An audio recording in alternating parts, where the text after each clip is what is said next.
додоҷон Атовуллоев, журналист ва яке аз мухолифини ҳукумати Тоҷикистон, ба унвони дабири кулли Созмони Милали Муттаҳид дар саҳифаи фейсбукии худ номаи Сарво нашр кард. дар зери ин нома дар баробари худи муаллиф Абдумалик Абдуллоҷонов, собиқ сарвазири Тоҷикистон низ имзо кардааст.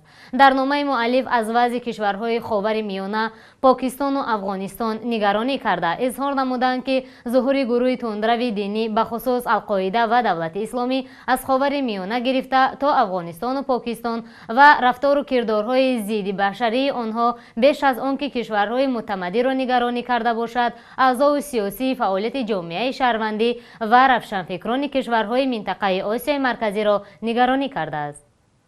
дар пай ин додоҷон Атовуллоев ва Абдумалик Абдуллоҷонов аз ҳодисаҳои ҳабс шудани Маҳмадризо Искандаров, роҳбари печинаи Ҳизби Демократии Тоҷикистон, қазияи гурӯҳи 24, ҳизби дар Тоҷикистон мамнӯъ эълоншудаи Наҳзати Исломӣ ва дигар ҳодисот ёд карданд.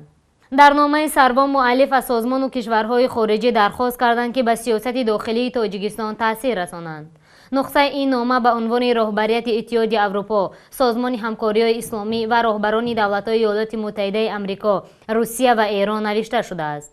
бояд гуфт, ки Абдумалик Абдуллоҷонов ин навбат бо гузашти беш аз 2 сол дигарбора аз худ дарак медиҳад. дафъаи гузашта 5 феврали соли 2013 боздошти ӯ дар фурудгоҳи шаҳри Киеви, Украина аз ҷониби Интерпол исми ӯро расонаӣ карда буд, ки баъди 2 моҳ 4 апрел раҳо шуд. пештар аз он баъди ҳудуди 18 соли хомӯшӣ дар моҳи ноябри соли 2012 Абдуллоҷонов ба Радиои Озодӣ дар рӯзи таҷлил аз 20-солагии иҷлосияи 16 мусоҳиба дода буд.